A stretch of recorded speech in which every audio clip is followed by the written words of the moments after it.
কুয়াকাটার কাছেই অবস্থিত আলিপুর মাছের আড়ত বাংলাদেশের অন্যতম বড় সামুদ্রিক মাছের আড়ত।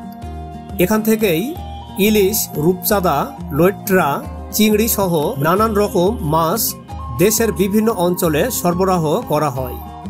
প্রতিদিন ভোরে মাছ ধরার ট্রলার ভিড়ে আর শুরু হয় নিলাম আর পাইকারি কেনাবেচার ব্যস্ততা।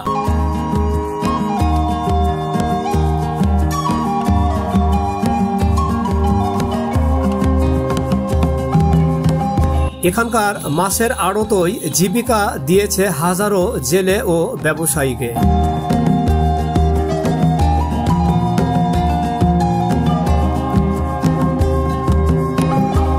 আলিপুর মহিষপুর এলাকার জেলে পরিবারের পুরুষরা গভীর সমুদ্রে মাছ ধরতে যায় নিজের জীবন বাজি রেখে।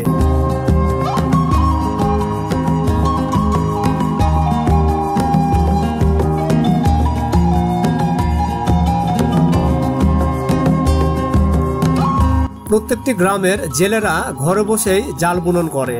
এমনই দৃশ্য দেখা যায় হাট বাজারেও, যারা দোকানে বসেই জাল বিক্রি করছেন এবং পাশাপাশি জাল বুনন করছেন।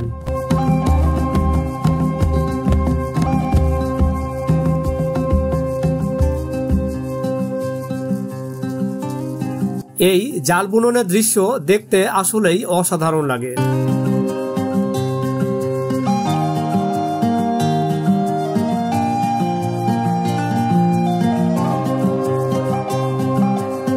এই জাল বুনন তাদের দীর্ঘদিনের ঐতিহ্য আর জীবিকার অংশ।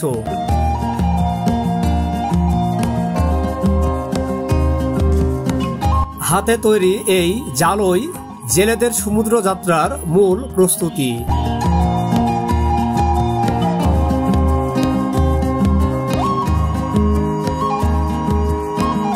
সমুদ্র থেকে এই আলিপুরের আশেপাশের নদীগুলোতে প্রচুর পরিমাণে জেলেদের মাছ ধরার ট্রলার এবং বড় বড় জাহাজ দেখা যায়, যেগুলোতে জেলেরা সমুদ্রে মাছ ধরে এখানে এসেই আড়তে মাছগুলো বিক্রি করে থাকেন।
ভিডিওটি ভালো লাগলে একটি লাইক, কমেন্ট এবং শেয়ার করতে ভুলবেন না। Thank you so much for watching my video.